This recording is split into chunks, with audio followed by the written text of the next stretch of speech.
subscribe to our YouTube channel and press the bell icon to get the latest tech updates from TechSole blog.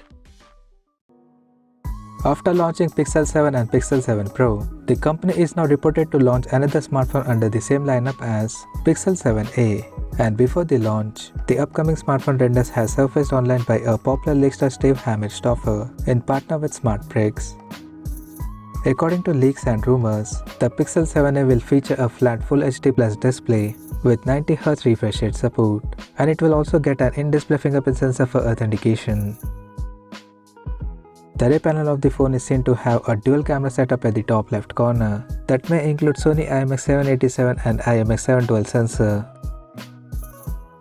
The volume rockers along with the power button is visible on the right edge, while the ejectable SIM slot is on the left side, and at the bottom we see a dual speaker grille and a Type-C charging port. The phone is reported to support 5W wireless charging. The physical dimensions of the smartphone is set to measure at 152.4 by 72.9 by 9mm. Apart from this, there is no other details of Pixel 7a has leaked so far, and it is expected to launch by early next year. So as of now, that's all we know about the Google Pixel 7a smartphone, and we'll come to know more detail about the phone in the coming days. Till then, stay tuned to TechSole YouTube channel for more tech updates. Thanks for watching. We'll see you guys in our next video.